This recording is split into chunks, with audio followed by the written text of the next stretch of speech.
Welcome to the Cycling in Alignment podcast, an examination of cycling as a practice and dialogue about the integration of sport and right relationship to your life. Greetings and salutations, Space Monkeys. Before we begin our episode, a brief reminder that this podcast depends on support from the audience. The reason I am able to continue with this project is because of the support of patrons. If you are a member of my audience and you feel I have offered you insight or added value to your cycling journey, please consider a visit to my website, colbypierce.com, where you can make a contribution to the Cycling in Alignment podcast. You can support the show for as little as $8 for a one-time contribution, or choose to subscribe as an ongoing member. Thank you for your consideration. Here's your reminder to think critically, act intuitively, and pedal consciously.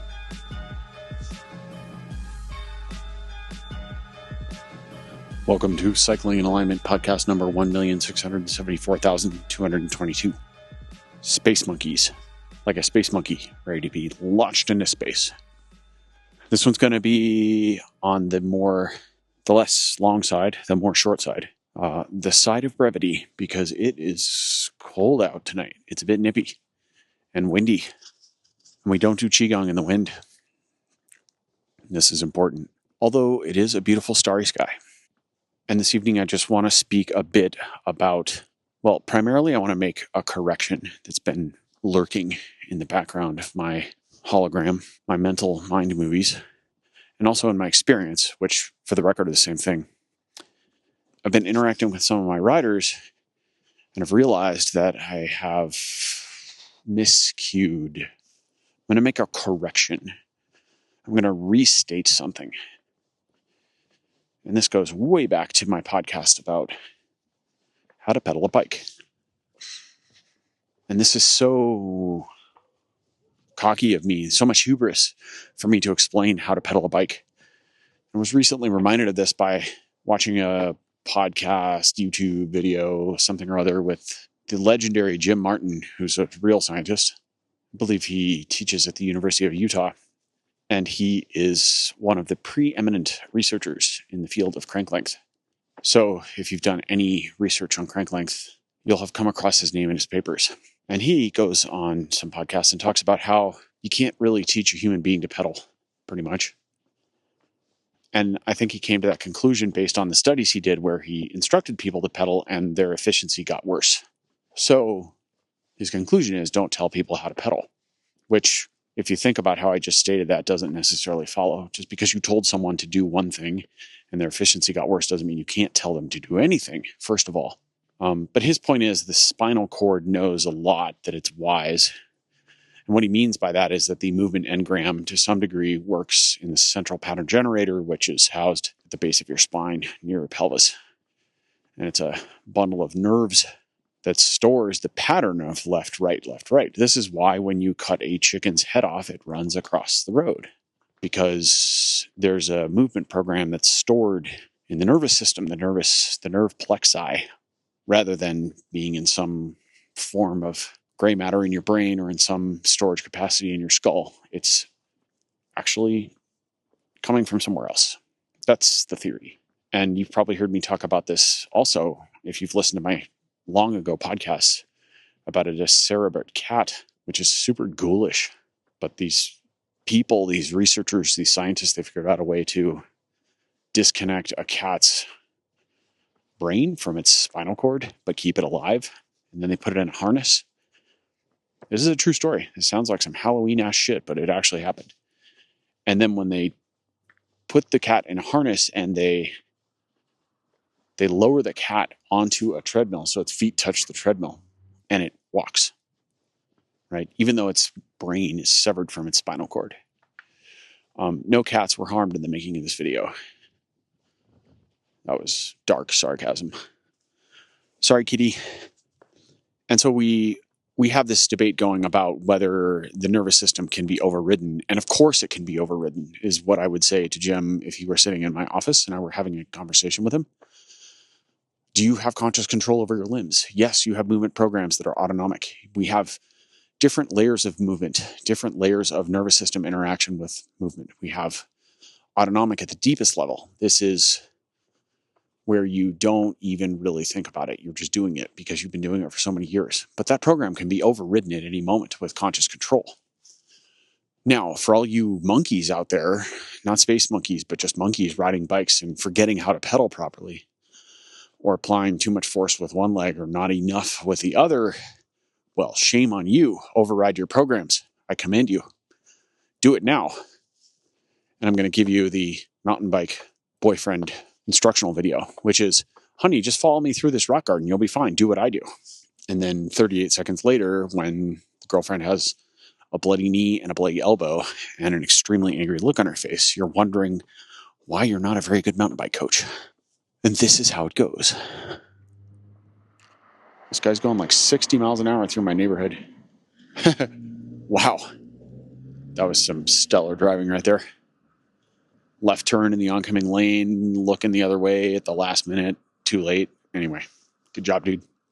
Winning. Probably delivering dinner for someone. So, anyway, watch where you're going at night. So, what is a person to do? How do we pedal a bike? How does one solve such complex equations? How do we overcome these poor patterns? Well, first of all, we don't propagate them by following the wrong cues from some coach who said something idiotic on a podcast a million years ago. And the thing that I said that may have set people off in the wrong direction is I was describing pedaling in the front half of the pedal stroke. That is the half moon that makes up 12 to 6 on the right side. So 12 o'clock being when the crank is vertical at the top of the stroke, and 6 o'clock being at the bottom of the stroke when the crank is also vertical, but pointing down. And what I described is applying pressure over the front half of the pedal stroke. Now I'm paraphrasing my own words, which is pretty cool, actually. I mean, how many times do we paraphrase our own words? You should always quote yourself literally. When I described this, I said something like pushing forward as early as you can in the power phase, pushing down at 3 o'clock, although really we don't have to worry about that one because that one tends to take care of itself. That's the one that just sort of happens naturally. You put someone on a bike and you teach them how to pedal, they stomp. This is pretty obvious. Then at the bottom of the stroke, I described pulling back, but not up. And this part gets quite nuanced. This is the origin of the Greg LeMond book comment, scraping mud off the bottom of the feet. Well, it's my description is not the origin of Greg's book. Greg's book is the origin of that line of thought. And the way some people describe it, including none other than the mythic and legendary deity of cycling, Jonathan Vaughters, he would say pull back, not up. Okay, here's the problem. When I described this movement, really what I was saying is translate your vertical nature into horizontal nature. That is to say, excuse me, the more you stomp at 3 o'clock and the narrower your power band is, the more likely you're going to feel the urge to pull up on the backside to equal that out with the other leg. Because otherwise you end up with a very, very small number of degrees where you're actually applying power to the pedals. I'm distracted by a very creaky door. Sounds very Halloween-y. But we're way past Halloween. Yeah, there it is. Sorry, creaky door. You don't care. That's a vertical pedal stroke, is how I would describe it. Meaning you're pushing down and you're pulling up. So your force vectors are moving in a vertical direction. And this is not very efficient because it leads to rather large dead spots on either end of the pedal stroke. And the problem with this style of pedaling is that it accelerates the bike on every single stroke. When riders have a really, really strong downforce and they don't smooth it at the top or the bottom, the bike like lurches forward. You can see this when people are climbing at high torque. You could even see it in some track racers when they stomp on the pedals too much. The bike surges forward with every stroke, and it's just not efficient. My Madison partner, Marty Nostine, started to pedal like this at the end of his sprint career. You could see it clearly. Really, when he was transitioning from sprint to endurance, it became a thing. And it's just not an efficient way to ride a bike. because you're accelerating and decelerating in every pedal stroke too much. There's too much yank, too much stop, start, or too much pull, push, right? So to speak. So how do we solve this problem? Well, we make the dead spots smaller. And we do that by including some horizontal component to our pedal strokes. That is to say, you push over the top and you pull through the bottom. So you want to add more horizontal vector to your pedaling. And to do that, there are very specific requirements that a human must have biomechanically speaking. Namely, you must be able to generate force with a very flexed knee and flexed hip and a lot of dorsiflexion of the ankle. If you're lacking any one of those, you will not initiate power over the top of the stroke. So this is why exercises like shrimp squats and maybe even pistols and also something like a half kneeling squat can be quite useful because they generate torque at very acute joint angles at all three joints, the knee, the hip, and the ankle. So just to make sure everybody's clear, when I am using these anatomical terms, when I'm saying dorsiflexion of the ankle, what I mean is your toes are pointed up like the dorsal fin of a shark. So your toes are pointed towards your shin. When I say knee flexion and hip flexion, what I mean is at the top of the stroke, when your knee is almost closed and your hip is almost closed. Whereas at the bottom of the stroke, your knee would be almost open and your hip would almost be open, right? So when we're at the top of the stroke with a closed knee, hip, and an ankle, then you've got to be able to generate forward force. So try that. Crouch down on one leg. Knee is so closed that basically your hamstring is touching your calf. Your thigh is touching your ribs. And your toes are pointed up towards your shin. And then explode off the ground or drive with force. And you'll see what I'm getting at. There's a point when those joints are so closed, you can't do it effectively. And so real athleticism is about making exceptional power over the full joint range. And cyclists, we suck at that. I'll just end there. We suck at it in general. So here's the over-indexing part of my podcast, my map that was fuzzy, where I led people astray. Or rather, I'll take responsibility for it, but I think it was more of a miscalculation. Because in my mind, how I laid out this type of discussion was as follows. We need to equally emphasize the horizontal components of both the drive over the top at 12 o'clock and the pull back at 6 o'clock. And for some reason, I've had multiple athletes who have come to me and talked about how they have been focusing on pulling back at the bottom of the stroke. And so what I'm here to say, the earth-shattering moment that I'm sharing with you right here, right now on this podcast, that will stop your entire world and reinvent the way you think about cycling and give you another 59 watts onto your functional threshold power immediately. Plus, you'll beat Cav in every single sprint you do for the rest of your life, is stop focusing on pulling back at the bottom and start initiating your power phase earlier in the stroke. It's far more important to focus on producing power early in the stroke than it is to focus on pulling back at the bottom.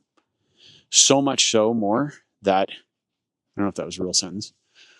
I'm going to say it again anyway. So much so more that we want to, for the purposes of this discussion, ignore pulling back at the bottom and just focus on driving earlier in the power phase. That's way more important than pulling back. And I have simultaneously realized how I misconstrued those relationships, i.e. fucked it all up, as much as I've realized that people have, for whatever reason, over-indexed on the other end. Over-indexed meaning they're just overdoing it, over-focusing on the wrong thing that doesn't move the dial.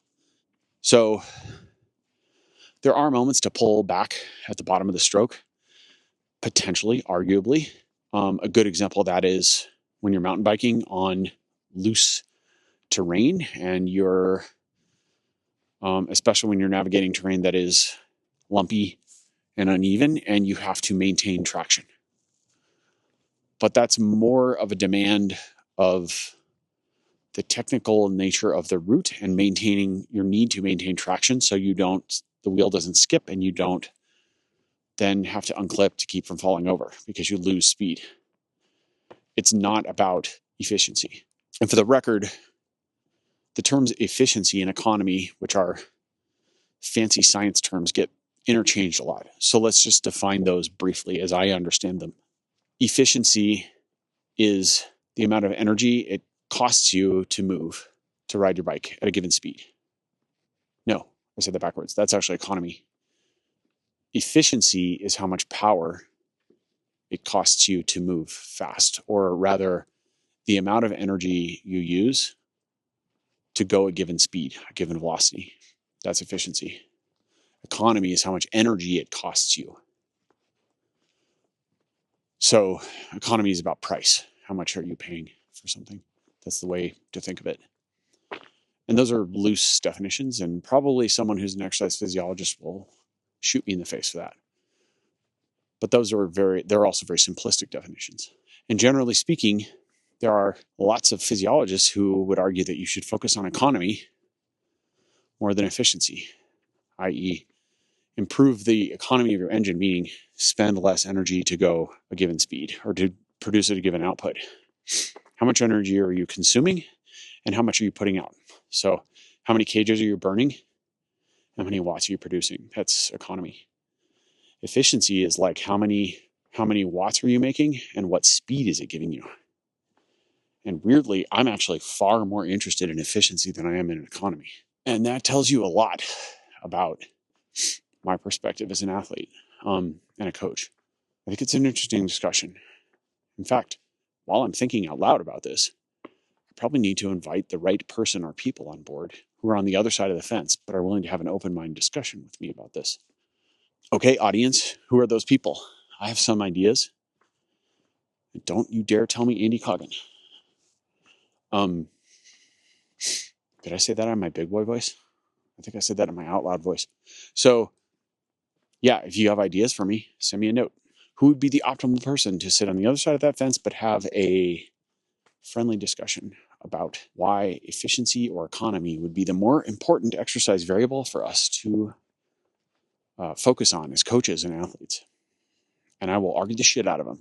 Maybe lose. I don't know. Maybe not. Maybe there won't be a loser. There probably won't be a loser. It'll probably just be a discussion where we make different points. And you learn from it. So everybody wins. Yay. Victory. Sorry, a little sniffly. As I mentioned, it's a bit cold.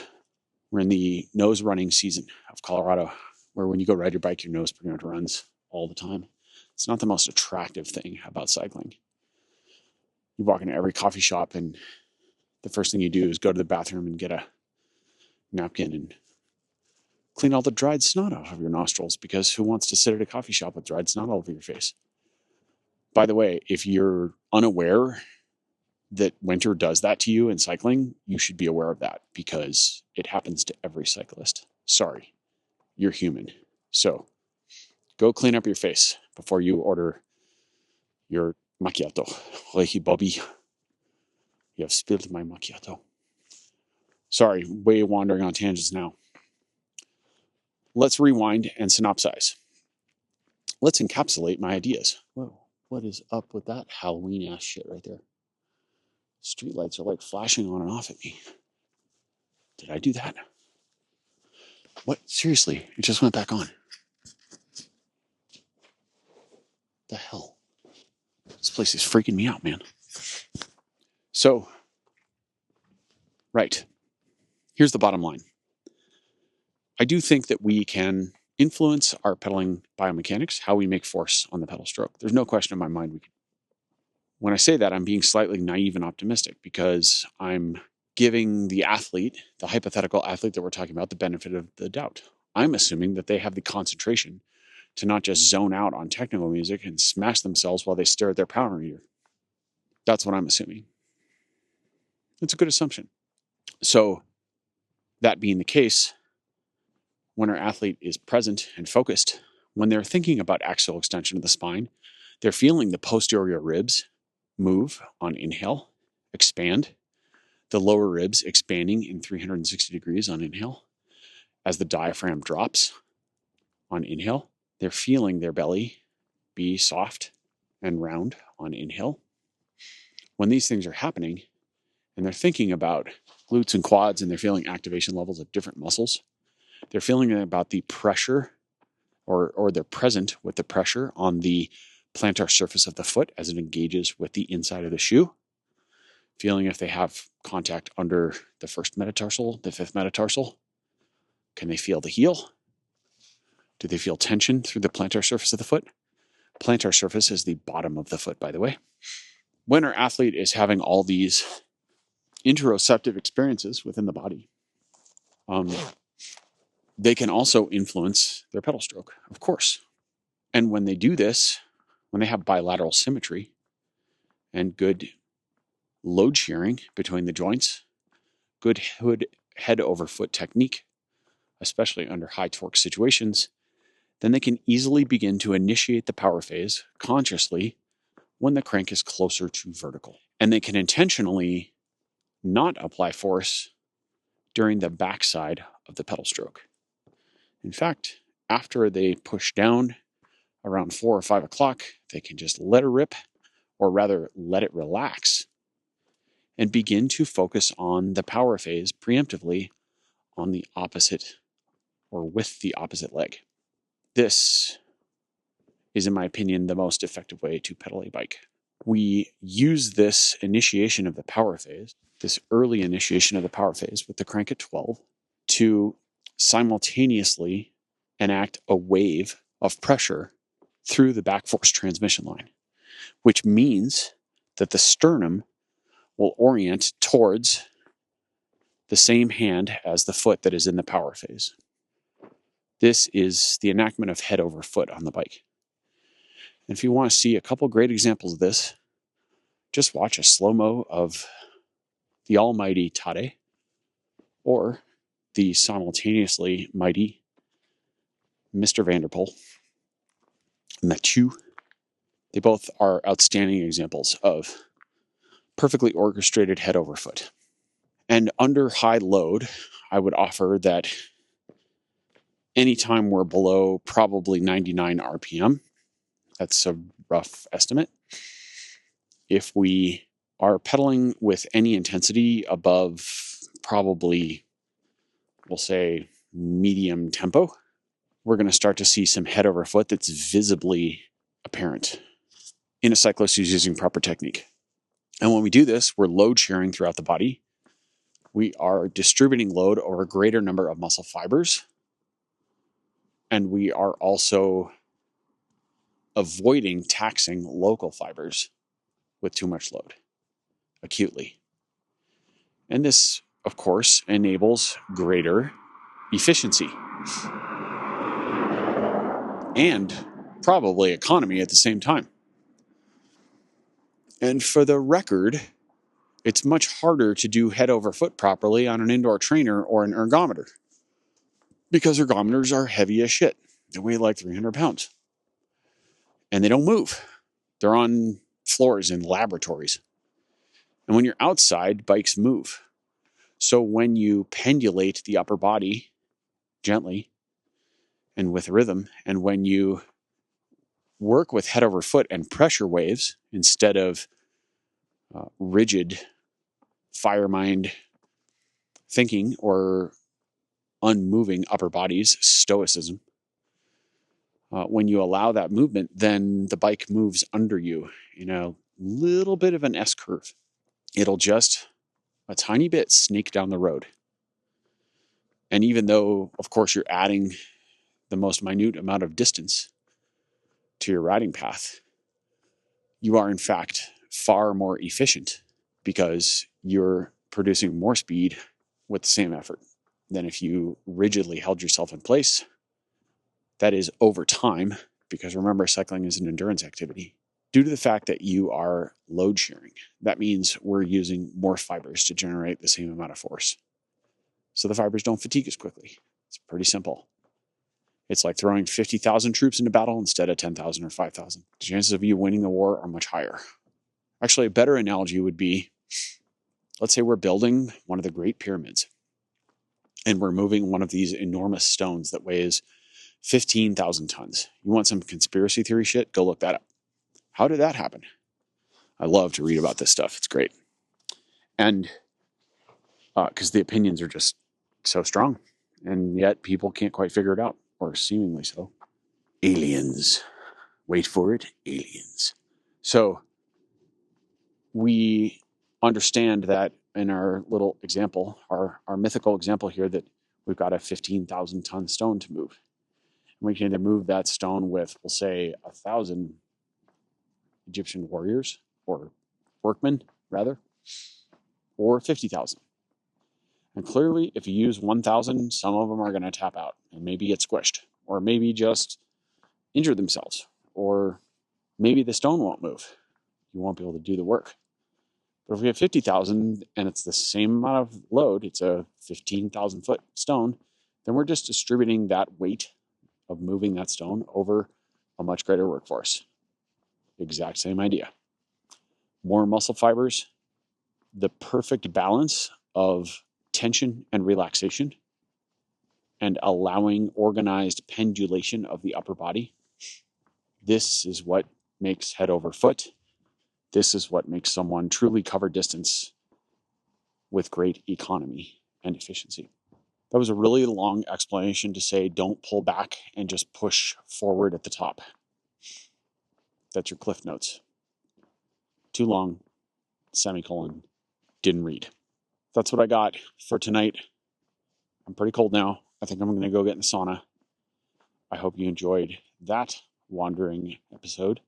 And I will continue to surprise and amaze you with more of my flabbergasting cycling theory. And again, if you have ideas on the perfect exercise physiologist to come and blow my doors off, then please fire the photons and let's blow some doors. That was a weird sentence. And thank you all for listening. As always, think critically, pedal consciously, act intuitively, and don't forget to shave your head like a space monkey.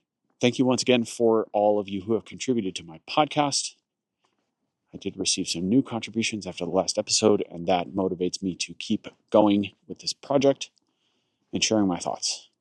And I'm very grateful that you find them worthwhile. So thank you, thank you, thank you. Be well.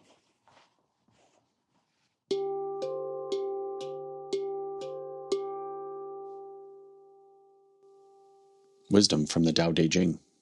He who stands on tiptoe doesn't stand firm. He who rushes ahead doesn't go far.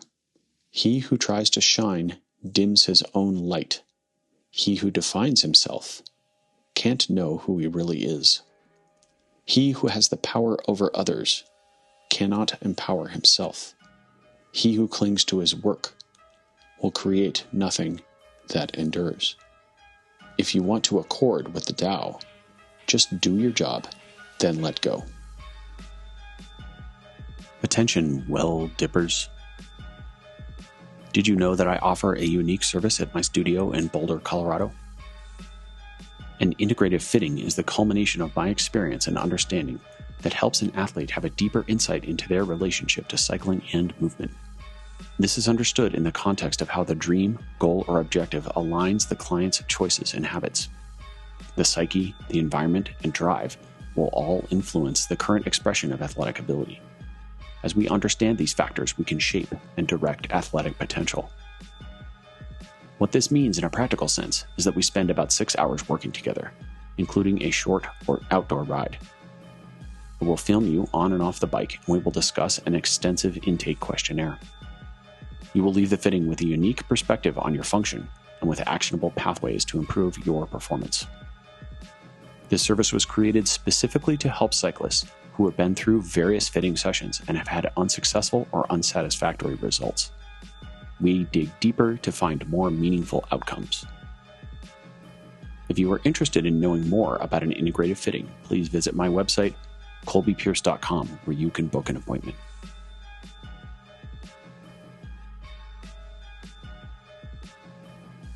Epilogue.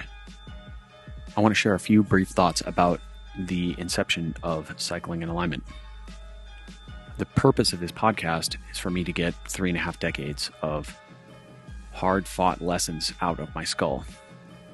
Some of them through my own research and reading. Some of them I've been taught through mentors and colleagues, other riders, other racers. A lot of it, a massive amount of it, was simply trial and error through my own stubborn methods. And that has amassed a certain amount of experience and knowledge, understanding. And while I think I'm reasonably smart and I know quite a bit of stuff, I want to make it clear that the opinions that I share on this podcast are belief systems built on what I've experienced to this point. And that some of those opinions are pretty strong, but they are also loosely held. That is to say that if I learn more about a topic and have a greater level of clarity or understanding, then my old belief systems will be abandoned and I will now operate under that newfound knowledge. So I'm not here to tell people all the things that I know. I'm here to explain what I've learned to this point. And there's a big difference. Also, that is the intent when I discuss things on the pod with guests, is to learn from them and have a discourse. Because if we can't have a discourse as adults, then we've lost one of the basic tenets of modern society. Even if we disagree, we ought to be able to, in most cases, shake hands and walk away. Because after all, this is sport we're talking about, and while sport is training for life, it's nothing to get too upset over. The purpose of the podcast is to help me help other people, and specifically to help them actualize their highest potential by illuminating a path that enables alignment with their truth, their intent, and their coherence. That's really the end goal. So I'm grateful for your listening. My intent is also not, to be clear, to gain an audience or become popular or gain social status in any way. I don't care about that stuff. That said, if you feel an episode that you have heard will help someone you know, please share it with them.